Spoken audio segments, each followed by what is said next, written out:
jump in here.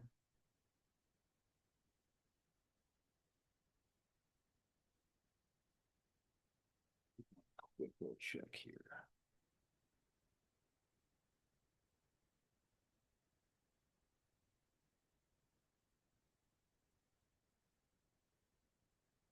Okay, good. 15.5, let's jump in here. So this is this assignment. A little different than the other ones. Yeah, I've got a part sketch here because this part's kind of funky actually. Um, and just so you know, what we're kind of replicating here on this assignment, all of these weldments did really come out of this chapter as like assigned weldments to do. So these weren't ones that I necessarily created. I probably would, if I were had to have created some, they probably wouldn't have been. Some of these are down in the weeds a little bit, but this one is a common weld on sheet metal type material. I feel like it's really highlighted on page 629 in your textbook, top right of 629. This is kind of where we're headed. Yeah. And so this ends up being kind of these two, they look like I think of them as angle iron. Technically, maybe in this case, there's some flat sheets that have been bent. That's what you can do with sheet metal. This stuff is about 3/16 thick. I have it as just set as 0.19 thick. So it's kind of an odd measurement, but maybe it's a 0.1875 is what 3/16 would be. But you could bend material like this, it's even flat. You can also buy angle iron. However, the difference would be sometimes angle iron comes with a really sharp 90-degree corner on the outside and kind of a round corner on the inside. That steel manual kind of show a profile of angle iron in it. When I see bent, like really radius stuff like this, I feel like it's been bent in a machine. Um, but I don't know the scenario here.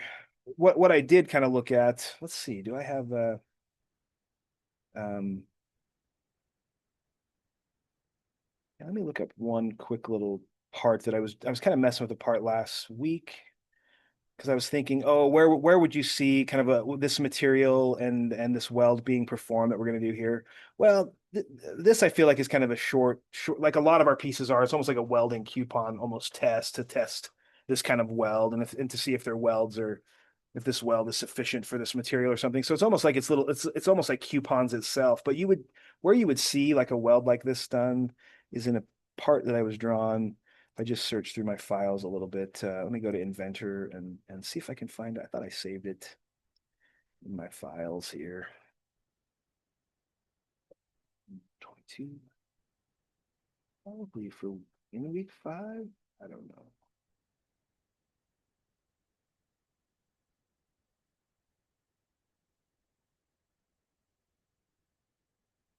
Maybe all my stuff is. I think all my stuff still lives in week 4 because technically this was all kind of assigned in week 4. So I don't really have. Let me see.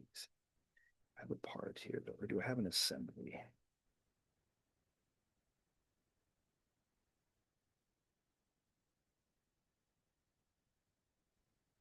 Did I do like a 5.5 assembly 2 or something? Maybe I don't have what I saved it somewhere, but of course I've lost my. I don't know if you've ever done this. I had a good thing going. It's buried in a file somewhere.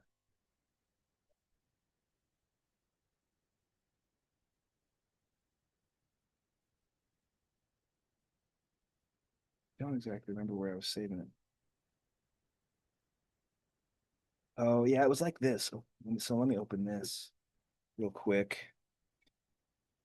I think I did build the part. Like here's just a big panel of like sheet metal that's been bent on the corners. So this could be, this is just like sheet metal just comes flat, but we have tooling called press brakes that can bend all kinds of different shapes into flat material. Sometimes we bend shapes to rigidize the material so that we can still use a light material and then we can put some bends in it. They're just structurally adding some rigidity to a piece of sheet metal. In this case, really common to build like I think of like panels on oh, I don't know. We used to build these air makeup units. They're just essentially big air handlers that go on top of buildings for doing uh, with air conditioning and heating of buildings, large industrial space buildings. So they're really big. I mean, these things barely fit on a semi, they're so big. But some of the wall structure for it, just the so you couldn't really see necessarily what was going on. There's just a bunch of fans and blowers and stuff inside of it, but we would have panels across it that so it looked like just this big square box essentially, and it was just panels made up of material that had been bent like this, and and then we might take two of these and butt them together. So if I went to an assembly where this weld might show up, would be like if I open like a new assembly, or if I cancel that real quick and do a quick standard assembly, I'll do this real quick. I'm just going to drop in those parts. And it's this. So if I had two of these and I was building like kind of a, even if I had like four of these things as part of a housing, and I'll just take two real quick, show you the edges, and maybe I'll just do a quick. This is just me setting up what this weld is going to do here. I'll show you. And so I'm going to constrain these two together. These are my big panels that I'm building some kind of a house or housing with. And so maybe I need these two to be flush like this, and then I would need these. Well, let me do that again. I got to find my constraint and do the reverse of that. Probably that one right there. Edit. Yeah, I like that better. And then I have one more constraint to apply here. If I was really building this wall structure, they might be like this, flush. Okay, and so I have all these panels. Eventually, I'm going to like stack all these up to make this housing. So they end up with kind of a flange to flange fit up like this. And a really good place to adhere these two together might be to run a weld bead down this inside top seam, which is like an edge weld, right? And so if I'm going to do this weld right here, for a lot of non-critical things, I might just go ahead and let the welder go ahead and weld that together. And the welder, if it's on sheet metal, they're going to be really tempted just to like not really introduce any filler material, and they might just use the hot arc. I'm thinking like a TIG welding process, or even a wire feed's going to always introduce electrode into the puddle. So you're always going to have that filler metal going in on a wire feed process. Same with shielded metal arc welding or stick welding. That's going to always put some electrode in. Gas tungsten arc welding is unique in that I have this hot, piece of tungsten that is creating the arc, and I can actually just fuse metals together. You see this done a lot on like kitchen sinks, like industrial kitchens, maybe where they're using stainless steel sinks, and it's really thin material, and they can just fuse it together with just the hot tungsten arc. And I've never introduced a filler rod with their other hand. The problem with that is you're consuming what I call parent metal, the original metal, the OG metal. You're consuming it into a weld bead. And so I could just sit here with my welding torch and just like stir this up under a hot arc and fuse those two together. And that's probably fine for a lot of applications. It would create kind of a sealed weld joint, no structural integrity hardly, enough to hold it together. And but what in a real high critical environment, like a welding inspector or some inspection personnel can come over and measure how they would maybe evaluate this weld if it was in a real critical application was the way we're going to set up our weldment for 15.5 is and the way it is shown in that book, which is that if we're careful of the dimensions here, we can actually weld this, and then a weld inspector can come by and measure this material and make sure we just haven't melted off the material and that we've actually not reduced the flange length.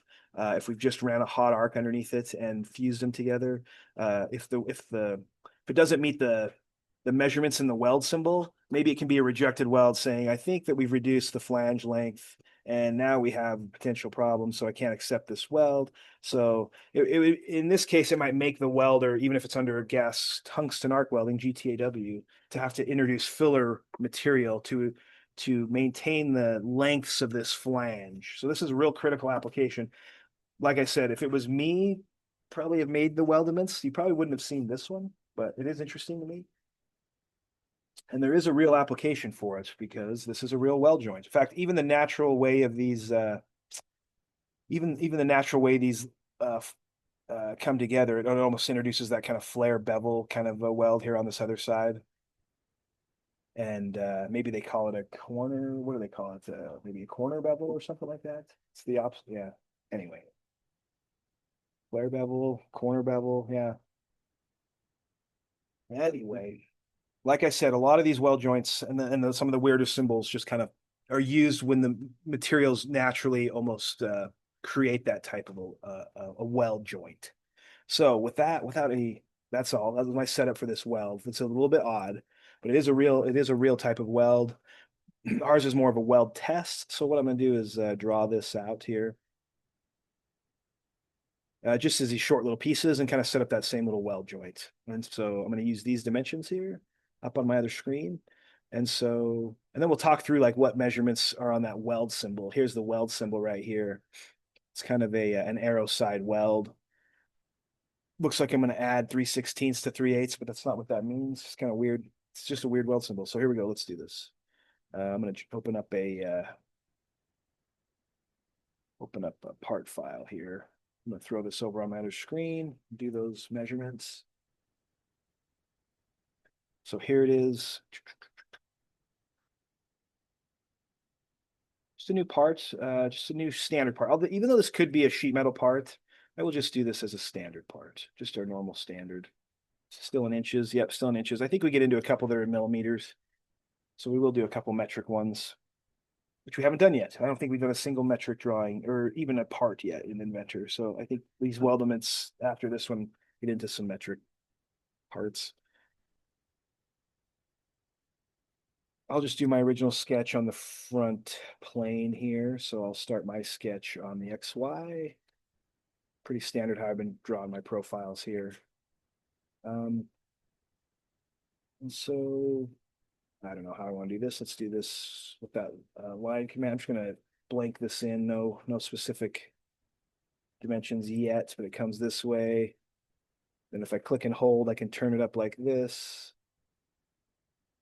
Oh yeah, that's my trick. You know this. You gotta learn this. Watch, I'll do it again. So it's kind of handy. So then I'll come this way straight perpendicular and back this way to the thickness or so. I come down this way, and maybe I don't want those to totally line up. I'm not looking for any like necessarily constraints here. I might just pull it down here, and I just click and hold and swing like that. So you just click and once I've left clicked, I'm just left click hold, and I can sweep like a quarter circle. Yeah.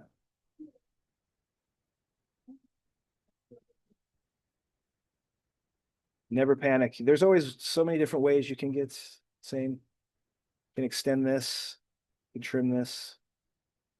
It's kind of my rough shape. I got to dimension it all out, but yeah, that's a handy little technique to make those little sweeps. It's just like click and then just click and hold, and you get that sweeping arc. I think it's unique to Inventor. I don't think 3D CAD can do that. It's just an Inventor trick. It's kind of handy for stuff like this. I'll just dimension this out with as fewer dimensions as I can maybe get, but it looks like it's 3/4 by 1. I just think here to here is 1 inch. And then this overall flange height, I might call it, is just 3/4. These are kind of OD profiles. You know, when you have a shape like this, you can measure from the ID profile, which is kind of be from like this edge to here is a different dimension than from here to here, obviously. But there's an ID OD concept, even if we're not talking just circles. So with sheet metal bending, that matters. Like whether I'm measuring to the ID or an OD, there's always kind of a metal thickness difference. It's kind of the rule of thumb, but your equipment can make you have to compensate for more than just one metal thickness, especially as thicknesses get increase. Sometimes I have to have a metal thickness here or there, plus or minus plus some error. So don't worry about that though. But let's see. And then it's 0.19 thick. So I'll just make this thickness 0.19, which is odd, but it's going to be the same thickness as this one here though. So this is one that I can use just select that other dimension, right here. We got a D2 f of x going on here. Thickness stays true through that. And then I have some specific, what do I have? Do I have the radius called out or maybe not or what?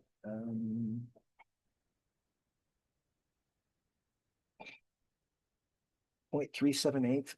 And it's the same on both? Yeah. Okay, I guess that's it. Right?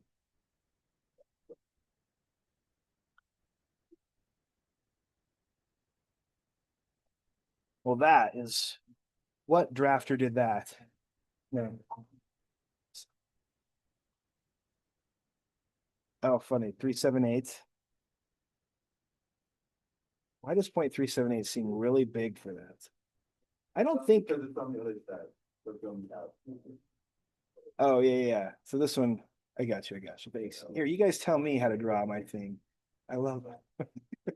This one's 0.378.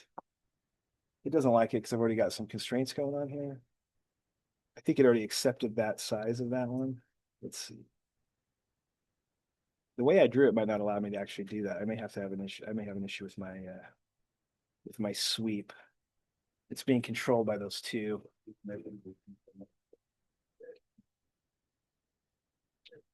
Like this one to this one is one I need to change, huh? Because I that's a reference dimension on mine, but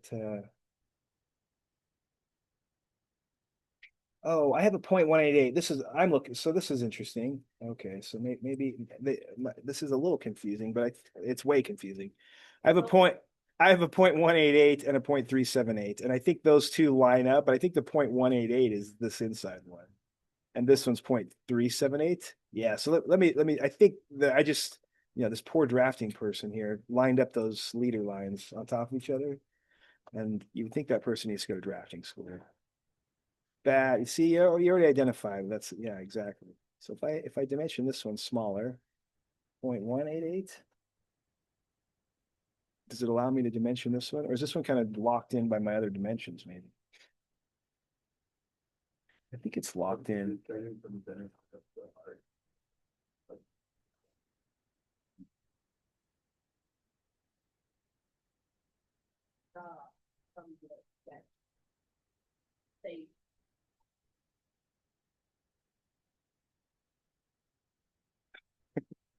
Well, I don't. I think they are different. That's why I think this. That's why I think these are different. I mean, I think they are different arcs. Yeah, yeah. And but these are all just driven dimensions, right? So I've got that one and I've got that one and I've got these in, but I'm bound in here. I might just, I don't know. What's my problem? This one right here. Let me see. I may just be locked into a grip. This one right here. I can totally like move. Like it is flexible in some ways. It's kind of weird. I actually, oh, I did delete that one dimension that was an f of x for a minute. So I did already do a delete there before I moved over. Does it? Yeah. See, this one will allow me now. 378. Is that what it is? 0.378. What I did was I deleted a dimension that was the 0.19 and 0.19 were kind of locking me in there. And so this is just me troubleshooting. Now it won't accept this because I think it's because of the way I sweep this around. Like I think I've kind of bound myself in the way the constraints that I've auto applied here, which I don't know. Like I want those to stay tangent, so those constraints seem good. Those are oh yeah, maybe I see. Yeah, that center there is maybe oh well, I'm just seeing that this is my center kicking over here, right? Oh yeah. What if I delete these constraints to that thing? Does that help me out? Now I oh that was the constraint on that. Okay, I'll get that thing out of the way. What is this thing constrained to though?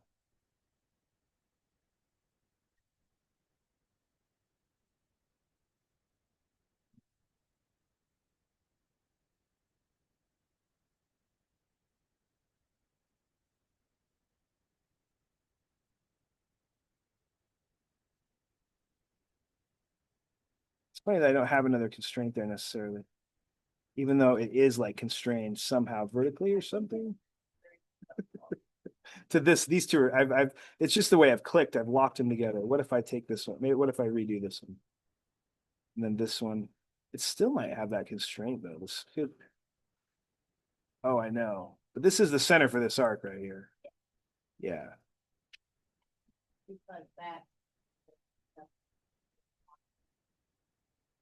Yes, it is. It's driving this. Yes, exactly. I've got problems with this. I've got problems with where this is constrained for some reason.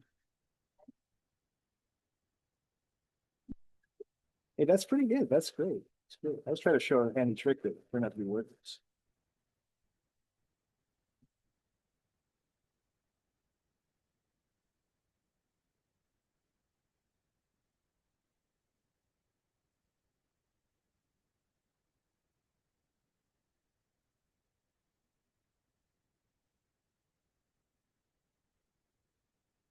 See if I can see if I can just work myself and fix something.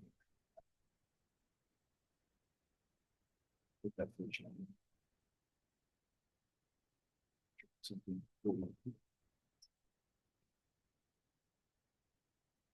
That's pretty horrible. 378.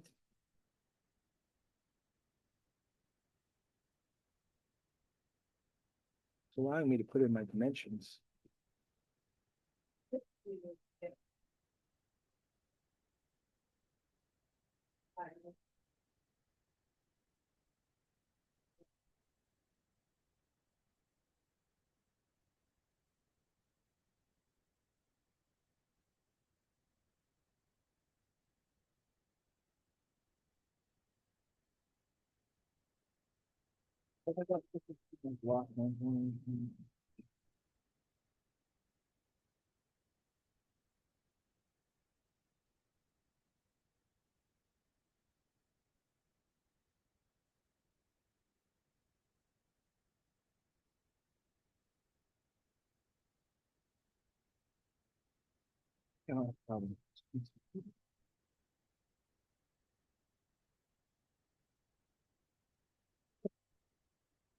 Like, oh, people could have done, people may go, "Yeah, like your method for fixing that. I'm just gonna put in fillets here. Let's do that.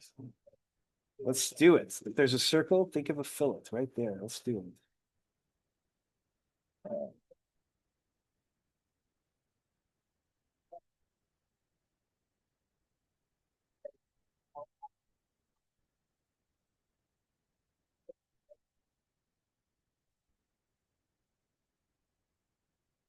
Yeah, yeah, yeah. And you could do it as, there's always this thing when you put your fillets in and stuff like that. Do you want to do it in the sketch or do you want to do it in the solid? Like sometimes it will matter for sure. Sometimes one will be preferred over the other, maybe. Am I into another one? Yeah, this one.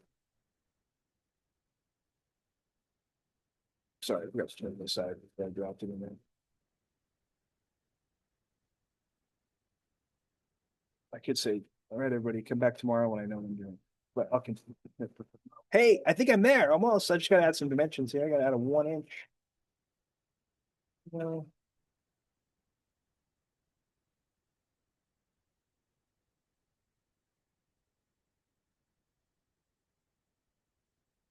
yeah, you can constrain it wherever in this. You could put it wherever in this. I think mine's pretty well floating around still.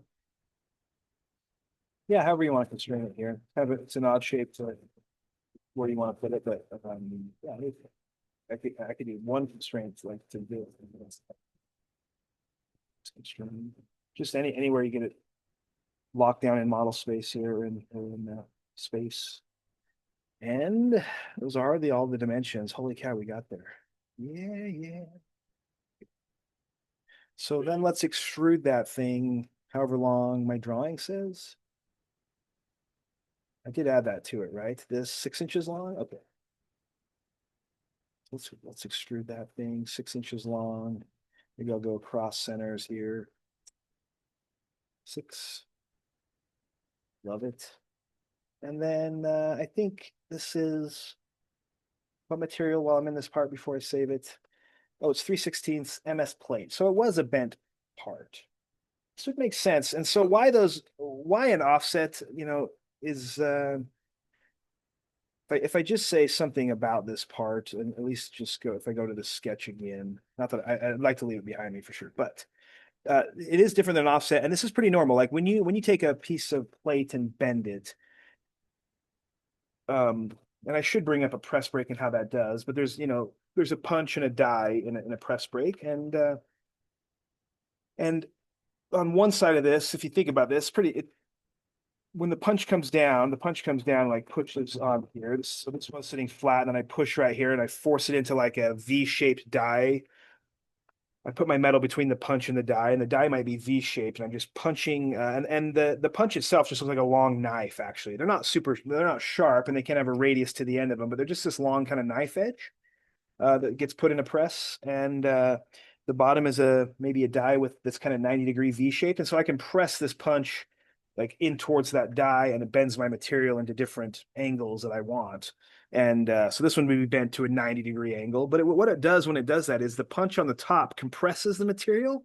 So it does have a different radius on that on the inside where that punch is pressing. And then on the outside of that, this material is stretching and it stretches. So it's really in a punch and like in a press broke piece of metal, we probably do have two different radiuses going on here. You'd have an inside radius and outside radius. They'd probably be measurably different. Even on really thin material, they're going to be slightly different because one is compressing under the punch and the other one's stretching into the die. So you think like, how does metal even handle that? Well, not all metal will. If it's, not all metal can bend, that's for sure. Not all aluminums can bend. It has to be a bendable material. The recipe of the material has to be fit for bending. And then that stuff gets evaluated on that, whether it still has a structural integrity as it was designed. So, and if you bend stuff too tight, you can be, yeah, if you use the wrong radius or the wrong dies and punch combination, then for the materials, then you do cause breakage and stress in the bent joints. So you have to like match the punch and die for the material and operate in a setting that allows that to not destroy the material. And anyway, okay, enough of that. Oh, right, but it is just mild steel, right? It's just so I'm just going to change this to a mild steel, and then I can call it whatever it is.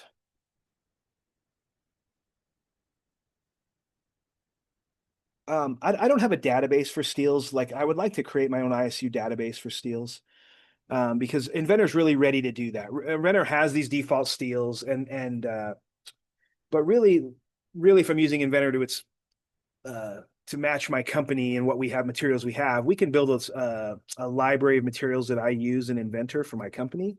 And then when I actually select that material, especially when I'm in the sheet metal phase, and we haven't done a sheet metal part yet, but when I'm in the sheet metal part, I can assign that material that's to my part, and then it will probably a part of that will be it'll automatically update UI properties for that. So when I format those materials in my content library, I can set all those parameters to where I don't have to come in here and individually type all these in. Some of this can be auto-populated.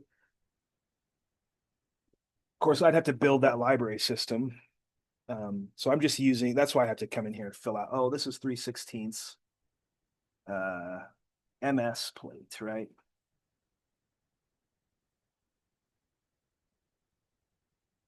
But I'd say okay. But this is something I'm just doing because I'm not pulling it in, and I'm not a sheet metal part right now anyway. But yeah, can assign materials, turn off my sketch. This thing is done though, so I'll save it. In my week 4 parts is where I've been saving this stuff. But if you have a week 5, this is great to put in week 5. By 5 part 1. I only need one part, 2 of these.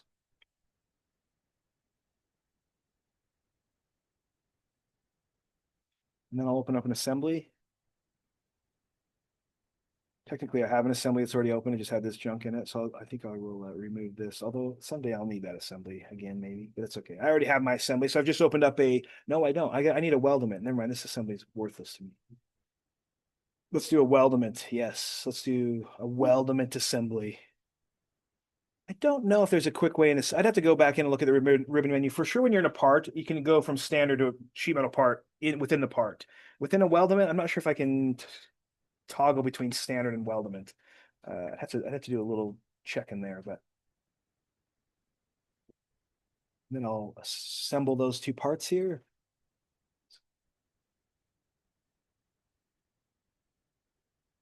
You just need 2 of them.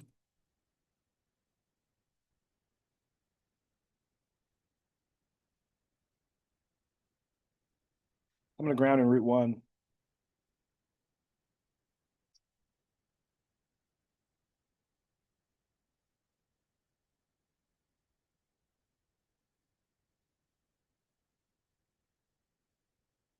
Spin this one around.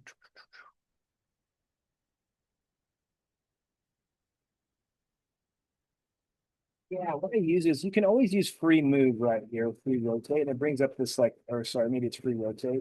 So I'm using G on my keyboard. So if I actually press G on my keyboard, that little thing, that little rotate comes up.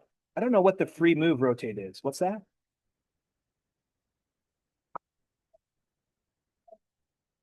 Yeah. Yeah, that's great. I think there's a lot of different ways. I tend to just drop mine in, just like throw them in, and then I typically always ground and root one, but sometimes I only ground it. Sometimes I have to. I use ground and root when I'm really just kind of in a I'm in a free assembly. There's nothing that I'm joining to that's already here. I haven't derived it in from any. I haven't built my part from a derived part, so I don't always use. I mean, I kind of mislead you. I don't always use ground and root. It just works well when I just have nothing I have nothing to really attach to. I haven't been derived from anything. So I just need to, set one, lock it in space. So ground and root is what I use when I have like freedom for that, when I'm not bound by something else. Yeah. And then rotate is just I just put G on my keyboard and that little scope box will show up and I can rotate those parts, but it's really just doing that. Free move, I don't know what the keystroke is, but it's probably just V, I guess, right? So this one is G. It shows that in parentheses when I hover over. G is the key command here. Free move would be V. So a few key commands I use, not too many. I'm just gonna do like a face to face constraint here, like that one. And I'll do an end to end constraint. So I could align my planes too. So you'd be like, why are you doing that? I'm like, I do things different from one day to the next sometimes. But planes would work great here because they do share at least a center plane. But this is fine. I'm just gonna put them end to end flush, apply. On a real assembly, you'll find some constraints, and I have that the wrong way, so I've got to actually rotate that around. I can see that now. I want these uniform. So I've got to cancel that constraint. I've got to move one. I've got to change something. Um, Probably just delete them both and just get these back in the position needs to be in. Maybe select it and just delete the two constraints. Sorry, I just didn't realize that I had this thing the wrong way. I think it's I think it's this seven, it's 3/4 by one. So not that I'm super aligned here, but close enough. I'm getting the surfaces. Now this should look symmetrical. And then these two ends. So I'm just doing like surface to surface flush constraints. Okay.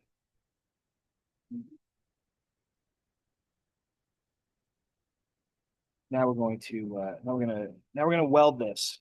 Um, my constraints. Oh, sure. Which like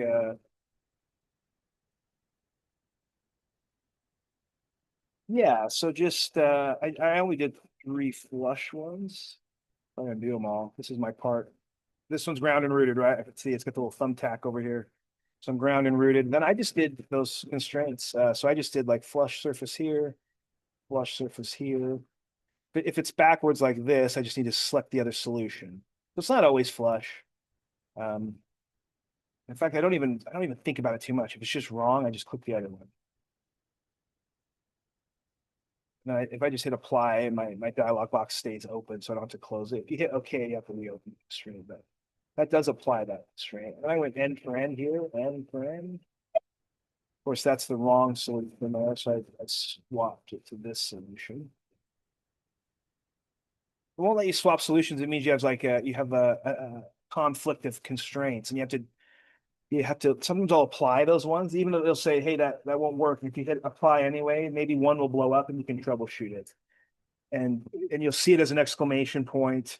Um, you can show you have a sick one here because this little like mine's grayed out, show sick on the constraints here. That's usually I love that. Yeah, show sick. If you have a sick constraint, it'll show as an exclamation point. Even if it doesn't show up on the model, if you click that little button up there, if it's active, it will then show up on your model. So I'm going to apply that one, and then I'll do the final one is just these two surfaces. I tried to do the other one. It doesn't want to do it. And even if I tried to apply that and I said apply that, you'll get this like this assembly cannot be solved. If you say accept the relationship right here, this is me like forcing it beyond what it wants to do. Then I get this. This thing says this mate is blown up. So like it looks constrained, but really has issues. Like it looks like it did its thing, and even trying to pull them, it feels like it did its thing. But I never would want to leave an assembly with constraints that are sick. So if you show them, it's like this is the one. It shows up like this, and I can troubleshoot this. I can just go in here. Of course, I can always pick it from the browser, but sometimes if you have a lot of parts, it's hard to identify which one is sick, which one's causing the. Then this one is the one that says it's sick. So I'm gonna say, okay, let's edit this thing. and I'll be like, okay, what's the problem? I'll try the other solution. That's always my go-to. I'll try the other solution. If that makes things happy, that constraint, then yes, it's turned on, but you can just say, oh, hide them all. Just so you know, it is common for me to force a constraint just so I can see what else I might need to fix or what's causing the contention. And then the welding on this is kind of weird. So really in real life, if I went to weld this, there probably wouldn't be any prep that I would need to do. The welder could probably just do this edge weld. 3/16 is borderline. I mean, it is still in the sheet metal realm. Even up to quarter inch, we're still in sheet metal realm, but we're transitioning into the plate realm. This is plate. And so, because you can buy 3/16 sheet metal and you can buy 3/16 plate. They are different. They're formed different. They kind of have different properties, even though they're both mild steel. Um, the sheet metal one will be more expensive. I always just say, what's the difference? Well, cost, yeah. So I think the control when they make sheet metal is to well, it's all pretty controlled tolerances, pretty close. But I think the control on sheet metal is even more, which increases its cost. So yeah, maybe so. Yeah, I agree. Yeah, plate might be the flatness. Yeah, definitely just different at the manufacturing level. So what I kind of have to create a place to put weld. Like I could do a cosmetic weld here. So if I go to my weld tab, I could do a cosmetic weld, but there's really no. So I kind of do this like I just do this as like in order to get the weld in there. I'm kind of just doing my own little modified weld because there would be some weld on here that I would visually see. I ended up doing some prep to show that, and so the weld on here, if I read it right from this particular weld symbol. This looks like a crazy. I don't know what this is. So you can go over on your you have your chart. It would be common if you were like in an industry where they use a lot of weld symbols. You can print off that chart. It's something like this in the book. There's a lot of digital copies that are available online. But something like on page 622, 623, you might have a copy of those at your table, so that you can remember that. Oh, what is this one? Oh, this is an edge flange weld. That's what that symbol is. That's edge flange, not to be necessarily confused with the flare V. And if it wasn't two flanges coming together like this, if it was just like a plate up against it, it might be a corner flange or something and a little bit different symbol. Those are on 623. So this is an edge flange, it says. And then I've got these numbers here, and I don't know what these mean, right? So those are where you look over on page 629, and it has a figure that breaks these down in that 629 is kind of really critical to even understand what's going on. But I have this weld. So if I look at my numbers here, what's the 3/16? Well, according to that page in our book, that is going to be this weird measurable distance from this inside flat surface to the radius, to kind of this point of tangency or the center point of the inside radius. So that measures in ours, it measures 3/16 of an inch, I think. Yeah, in the book they have it as a 1/16 there. But it's just measuring from this surface to the point of tangency or the center point of the inside radius. It's just a measurable distance. I'm like, okay, so that should be 3/16. And then it says plus 3/8.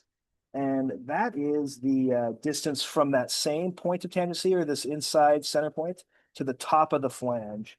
And ours needs to be 3/8 of an inch. So I can go over and check my model to make sure those two actually make sense right now, even before I do the welding. So I'll jump over to my inventor. And what I'm looking for is like a measurement that would be from inside here to maybe center point of this arc. And it should be 3/16, which I think mine's 0.1880. So I'm in the 3/16 realm. I'm not exactly 0.1875, but I'm close. And then the other measurement on our weld symbol, sorry, would be let's see, would be from this surface to the center of the radius there, and it should be 3/8, 0.375. I'm a little under that. Maybe my welder can help me out when he adds some metal here and increase that to 0.375. So I feel like the dimensions that we've made it are probably just slightly wrong to actually meet the weld symbol, but just very slightly.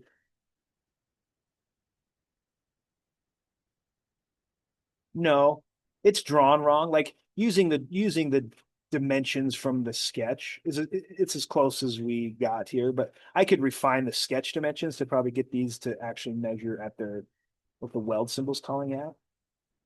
Maybe I'm within the tolerance zone of that if I looked at my drawing and the tolerance that's applied on my drawing. This is anyway. So I'd have to evaluate it pretty carefully to determine if this was even bent right or if I have an issue before I even weld it, or because that's all you're doing is checking geometry of the flange itself and how it was bent. You're really not you haven't done any welding yet. We're just kind of checking the geometry dimensions, and that could be enough to throw a part out and say it doesn't actually dimensionally fit. So that's why this is kind of a weird weld symbol. It actually has kind of a dimensional control over the part size based off kind of this radius of the inside center point, which is kind of unusual to me. Um, but that's just how these are measured. And then the 1/4 inch is the last one. So if I look at my book, what is the 1/4 inch? Well, that ends up being kind of my actual size of my weld, 1/4 inch. So the thickness of my weld should be evaluated when I apply it here. I'm going to melt some of this under the arc, and I'm going to add some metal, some electrode when I do the weld. And so then when I finish the weld, can these dimensional lengths be met, and can that weld be a 1/4 inch thick as well? So those would be all the qualifying criteria to accept this weld. So pretty critical. That's why you would see in a lot of situations this they might not even have a weld symbol here, and they might just let the welder fuse it. Um, if they've had repeated breaks, this is when like welding engineers or even mechanical engineers, if they have like repeated failure of parts in service, they can analyze and say like, well, how are we joining these together? Well, maybe we need more control over this particular welding. Maybe we need to apply a weld symbol. Maybe we need to evaluate and how to prevent breakage if we're doing something that's falling outside of how it could be manufactured. Can we fix the problem? That's when you'll want a subject matter expert of maybe a welding engineer in-house. Or if you're a retired welding engineer, maybe you can consult and just go around to companies and say, hey, do you have any repeated weld failures? Can I consult your designs? And then you make like $60,000 to spend 2 weeks with them or something. And you fix their problems. And it's worth it for them. So I'm just telling you, my retirement gig is going to be consulting. But you have to be a subject matter expert. And so I'll consult teaching. Let's see. So I had to, so really the welder probably wouldn't have to do a lot of prep in this, but maybe they would. And so I just do just some prep here to put a weld in. And so all I did was I'm going to do a weld and I'm going to do a sketch. So I'm going to well, yeah, I should do the prep first. So I'm going to back out on my weld and I'm going to do my preparation first. So then I can do some sketching here. And all I'm going to do is just do like a cut here. I suppose you could just do like a chamfer here. I think I just did mine as a radius a little bit and V'd it out. And not for any reason, just because I just needed a place to put some weld. So if I'm going to sketch here on the end profile, like I've done on a few other weldments, right? And I'm just going to project some geometry, maybe here. This is kind of what I'm prepping here. And I'm just wanting to remove a little material here. Maybe I'll put this one in too. So I've got this. And really, I think I just did like kind of an arc. Yeah, this is new. Like, so we did some of this last week for sure. So this maybe, yeah, this will be kind of new. But I am in. I'll finish this real quick. But I am on a. So if I'm in a weldment, I have a weld tab. If I don't have a weld tab, I'm not in a weldment assembly, and so it's the wrong assembly to do this. So first off,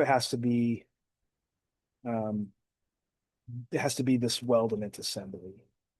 And then I have that weld tab. And when I move over to that weld tab,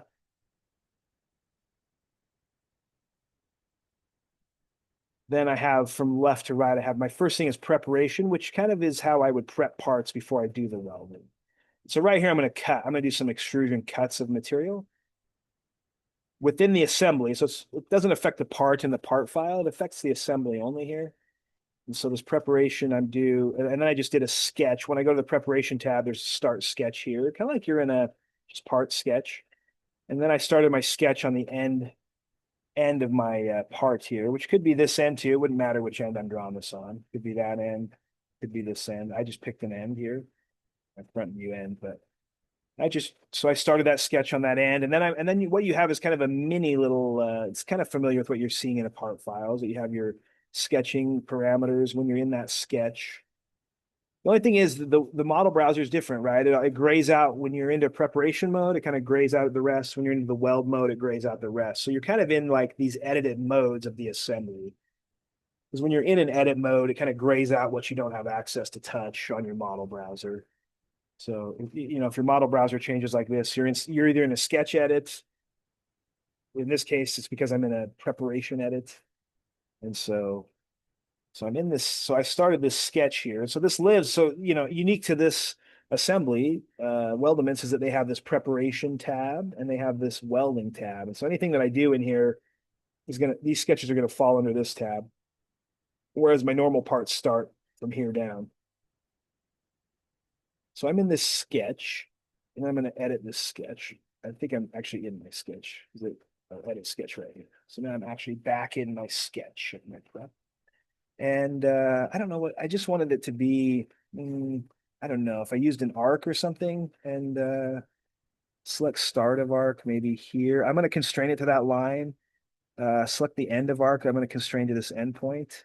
And then what is this radius? I don't know, and I don't really care. It's actually, maybe I'll just say it's 0.25 just to keep it easy, 0.25. It's just some random arc in here. It's not totally fully constrained because I need some more dimensions here. And I'm gonna put in the one that's the welding thickness dimension here. So if I look over at that's that 1/4 inch right here. That's how thick the weld should be after it's been performed. It's a 1/4 inch thick. So I'll just cut out this, like I'll add this dimension from here down as a 1/4 inch here. Sure, I'll just back over here somewhere. 0.25. And just that one dimension is all it actually takes to constrain this. It needed to know its arc radius, which I just put in 1/4 inch randomly. I'm gonna cut this out though, because I'm gonna. Oh, yours doesn't. Then maybe you still have like a loose end here. When I dropped my arc, if I do this again, I mean, not that this is real critical, but if I drop my arc, I just used this. You have a lot of arcs. No, you don't. I just did a 3-point arc. 3-point arc, which and one thing to watch, you do have a command line. So when you're in a command, kind of like Inventor, or sorry, CAD, look at your bottom line, but it's just a little bit different. But there's like mine's clear down below on the bottom left. Select start of arc. So it does have a prompt like CAD did, or yeah, to AutoCAD to. Sometimes when you're in a command, you don't know what to start with. Just look at take a glance down. It'll walk you through step by step. This says select start of arc. I chose to I'm locking in here. So when I do this, I'm constraining to that line. Bam. So that will be constrained to that line. Not in any dimensional way, but oh, good. I like.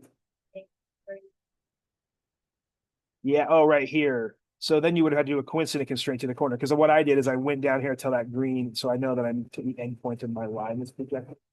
That's how I have that. But that's why mine only needed this simple one dimension down here to where the arc starts. And then I just set it as 0.25. And maybe I could choose this as this, but maybe I view these as independent. And if I don't like this, I'm not going to change it. I don't want to tie it to this thing. But this is total random. Like all I'm doing, in order to put a weld in there that will show up in a weldment is kind of what I'm doing. I just need to make a face for the weld to go against. It won't really show up on like a top surface like this. So there's just some limitations. Like the welder could definitely do it without prep, but maybe not always. If this is 1/4 inch or 3/16, it might be realistic that I do some prep. My weld symbol doesn't call that out though. And so maybe I'd have to bolster my weld symbol to include some preparation. So I'm just applying some of my own. I'm going to do a mirror of this. So I have mirror here, right? Mirror. I'm going to do a mirror of this particular geometry, just the arc. And this is going to be my mirror line, which is just going to be this line that I have here. And then if you just say apply or done, it bounces across and kind of these constraints here are the symmetric constraints, or this, yeah, symmetric. So it already automatically applied those. And that is what I'm going to use to cut those two parts. So if I say finish this, you're still in the weld mode. I've just finished the sketch. I'm still in the prep mode, sorry. Still in prep mode. Now I'm ready to actually do something with the sketch, which is, it knows it's generally going to be like removing. So I don't even think you have the choice here on this extrude to do anything but remove. It's a little bit different dialog box because it knows that, oh, I'm preparation for a weldment. I'm designed to like remove. I'm still just going to use through all, no matter what that dimension is. And that's my prep. It's going to chop that out. Is that what I want? Seems like a lot. Yeah, I think it is. Okay, that's correct. The person may just V shape that more than they would like radius this. I don't know. I just did. I don't know why we did this. I think I was following something that had already been done, and then I was trying to convert it to something that could be done in Inventor. This is just something that I think I probably came up with this prep that would put the weld in. In reality, it might need to be refined, or we might not even do this right. And in a real part, we just show the ends and call the weld symbol. But here we can now do the welding as welders. We'll weld this thing. So I'm now on the weld tab. And this is considered going to be considered a groove type fill, and it looks kind of like a groove. So I'm going to select. So when I select groove weld, select face one, then I have to go over here and select face two. It's painful to remember. If you are on, if you are on still one selection and you choose multiple faces like this, you can just hold down shift and unselect them. I think there's other keys you can hold out too. Mine is just shoot, I remember. So you can shift unselect or shifts or just click select. So I want that one as one. Either side doesn't matter. And the other side is two. And then I think we need them as full face welds, and I hope they show up. It's kind of what this weld would do too. And as the welder kind of nuked those two edges together, it would kind of just leave just a weld that you would see here. That's okay. Of course, it likes to default this particular material. So I'm in the weld mode, so I've done the welding. I think I can say return here. Return, sending. Yes. Now I'm back with a full active browser over here. I can always get back into those welds from their tabs here. The last thing I always have been doing is I've been changing this to, instead of welded aluminum, because these are steels, you can just change it to steel. Or if you do mild steel welded, I guess it looks like that. That's fine. Kind of keeps a lighter. I'm not super critical on what we do. What's that? Um, that's the finished welding. There is no weld on the other side, despite their stuff are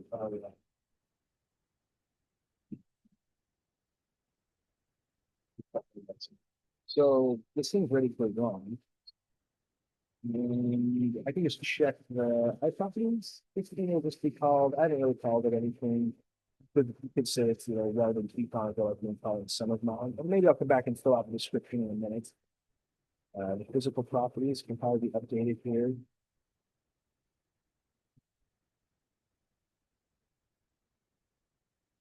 You can pound. Yeah, so let's open up a drawing. So I'm gonna open up my template, which is the one we're using now is my actual. I haven't made any modifications to it. It's just still the same template. It's uploaded to Canvas. Each template. It's that part on there. I may have to save this first, so I'll save this as my assembly. You can see the way I'm structuring mine as assemblies, drawings, and parts in my Loop 4 stack. So this is going to be in my assemblies folder. Here's my problem 5.5 in class.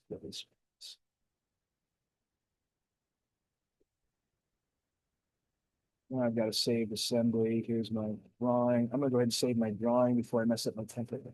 Please do. Yeah, this is 15.5. Yeah. It used to be called, sorry, it used to be, I need to do a file save as, so I can change the name here. It used to be called 18.5, but it was because it came out of book 18 or your chapter 18. But I felt like that was confusing, so I changed them to 15s because we were inventor chapter 15 for weldments. Lines week 4 drawings. I'm just going to do that. I'm just going to do just the welding symbol here. And you guys could finish the other dimensioning on it. I'll at least do the welding assembly and the parts list. So let's place that base view here now. I'll use that as my front view. Yes, I'll use this as my right side view, and I will drop a 1-to-1.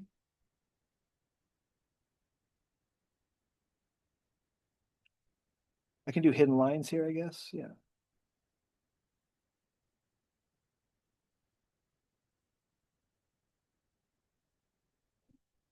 Um, yeah, it does just pre-populate, huh? Whatever view number it's on.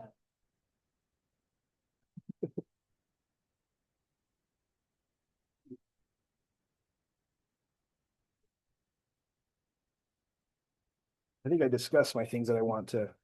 Yeah.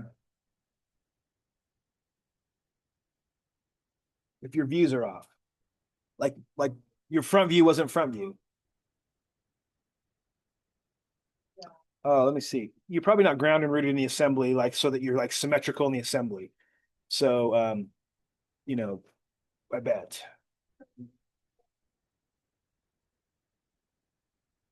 Is that what it was? I never started recording, so you missed that. But I was just going to go off on a tangent that says I use the KISS method, keep it simple, stupid. But I also, it's not my favorite band. I had a guy I worked with. It was his favorite band, and we talked a lot about bands. So I know the history of KISS more than I want to know. But to me, they were less about the music and more about the show, and I'm more about the music. So anyway, that's my only complaints. But I can still, a lot of my favorite guitar players were heavily influenced by Ace Frehley from KISS, and I do give him credit. Okay, so I did restart my recording and I placed my balloon and really this balloon is totally modifiable or whatever. I try to let everything auto do as much as it can. So if my item number doesn't match my balloon number, I feel like I've got to like drive down and figure out why, or if something has been renamed in the parts list. In case you don't, like if I double click in this parts list, I can get into it like this active like dialog box. You'll know if you've done some manual changes here. If you go in here and change something, uh, it'll turn like blue on you. Maybe if I change this to 3, there's 3 of these, and I apply this. If you ever come into a parts list that looks like this, you know that this has been a manual adjustment somewhere, and it's not now. It's kind of overriding and not going to pull its automatic parameters in. I try to avoid this at all costs because it causes a needle in a haystack problem. It can be hard to figure out why. And what do we do? Yeah, we did we do something and figure out a way to just set this back to because now even if I go back to the original number, wait, I think I can figure this out. Well, I've already changed it, so I can go back, but I think there's a way to toggle this on to be back to it's like, oh, right here. I'm just selecting like get rid of this static value, which I think is a dumb manual value, right? I want it to be auto value like this. So if you ever change something, you need to go back to it. Just like right click. Oh, I can do different things on the column. Have it selected. Oh, I don't know how I did that again. Cancel again. Let's do it again. Like I click in here one time. No, I don't even click in here. I don't know. Let me see. How do I get into that menu again? Sheesh. Sorry, you can also go right to your part from that drawing too. Double clicking in here. Now I'm in here. Now I just hover over it and right click. I don't even have to left click in there. I just hover over it to get this particular menu and uncheck static value and say apply. All I'm doing is just showing you how to identify. The same thing will happen if you double click in on your balloons. People sometimes, I've seen this happen in places I've worked. They just got in the habit of like if it wasn't the right balloon number, they would change it here. Oh, what a nightmare to try to figure out why, to try to troubleshoot it. If you're ever in that situation where you're working with somebody's drawings that you just can't figure out, maybe just set everything back, get rid of those static values, and then start troubleshooting where the auto issue might be. And it could just be that it needs a new part name in here and it needs to be swapped out in assembly. I don't know. There's a lot of different ways you can troubleshoot this, but the less manual changing you do, it's like dimensions. I never change the dimension manually because I just want to go change the part so the dimension is correct when it just auto shows up. So if you're ever overriding the auto things, I would really question why. and you're going to cause potential problems for others that work with your drawings or your models.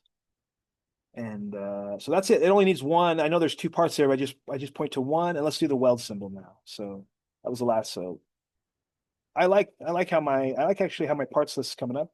I probably just need to fix my view label and do my thing at the end here, but let's do the welding. Yeah, for sure. For sure. I want to finish my weld symbol. That's as far as I'm gonna go anyway. Weld symbol. You what?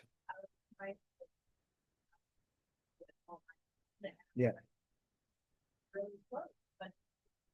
Oh, yeah, let's see. On the thing, but only on the sheet, Okay. not in the command box. Well, let's see what I have. Let's see what I fumble here then. So here's my weld symbol. I've just picked it from my symbols, which is usually at the very top of this whole big long list of symbols, is your welding symbol.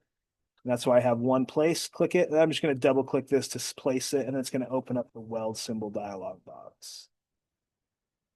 I'm going to clear my last use because it looks like I have it. I've used it recently. Here's just the no preset view, so I have to start from scratch. By the way I've put my welding symbol, this thing is on the arrow side, so I can definitely pick arrow side, weld symbol, and I got to pick the right type. So yeah, what do I have the option of? There's a V, there's a flange edge weld. I think that's what I actually want. What are my other options? Flange corner weld. This is the flare V. So they look very similar. I think they're just reversed of each other, kind of. Yeah, maybe. Easy to get those two mixed up in my mind.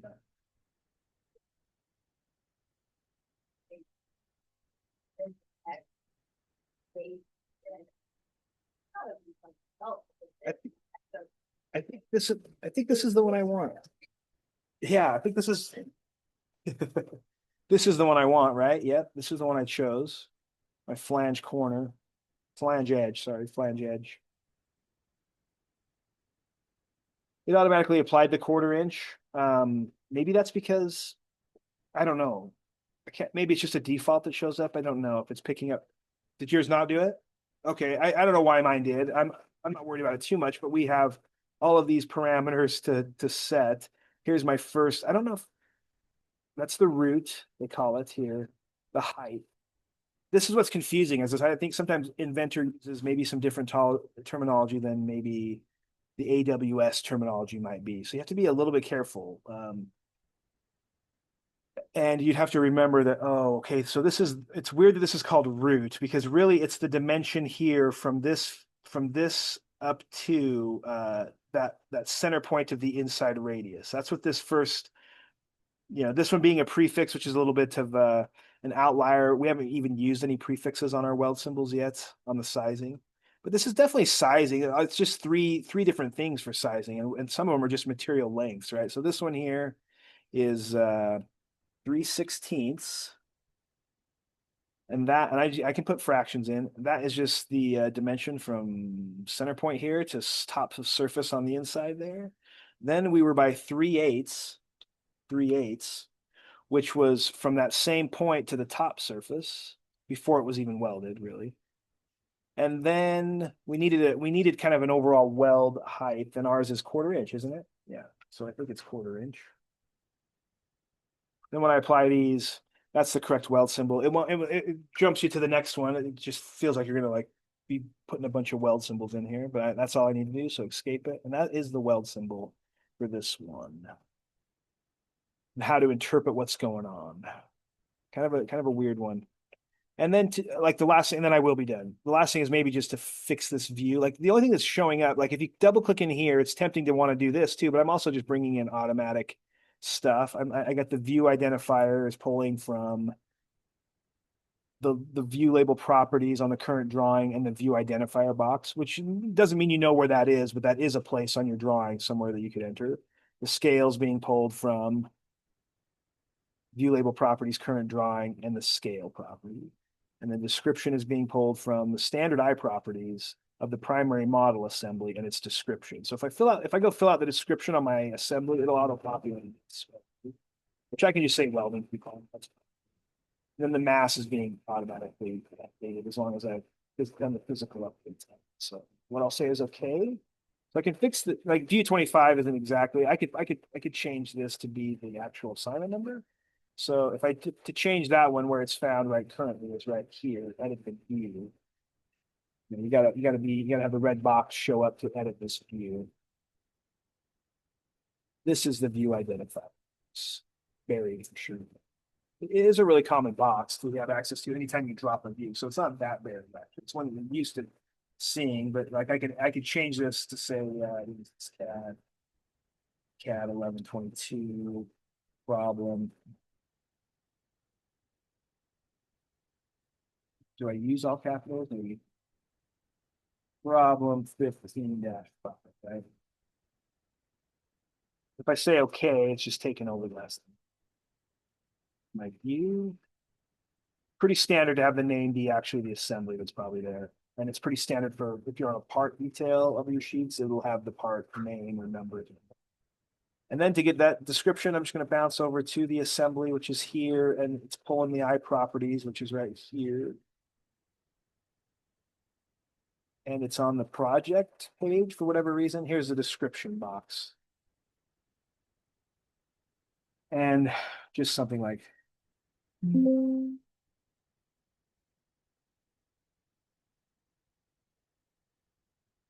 coupon. Is that right? Close. And that's how this will automatically be populated now. It's like a welding test coupon. Oh, the last thing I was going to do was turn off my hidden line. So I'm just going to come in here, right click my view. So even though this is the right side view that I don't like, the parent view is the master, right? So if I just change it in the parent view, which is your front view, I'll say okay. The hidden lines removed. Yeah, I like this. I'll save this. And then you just need to finish a few dimensions and call it good. Maybe fill out your revision history, fill out your title block. If you need some help remembering where that is, it's right here on the title block is in this particular place.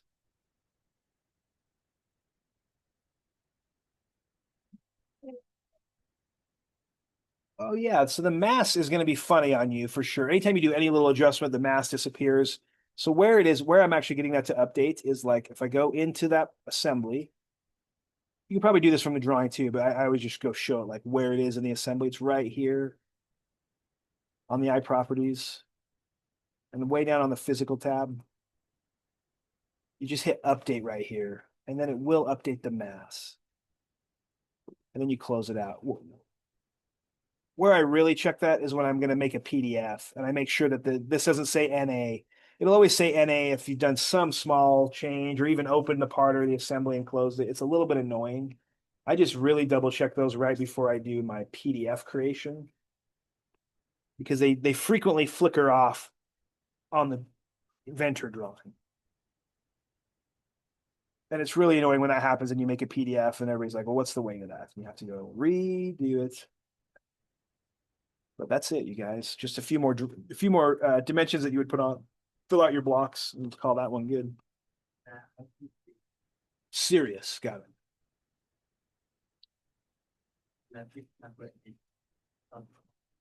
It's not working.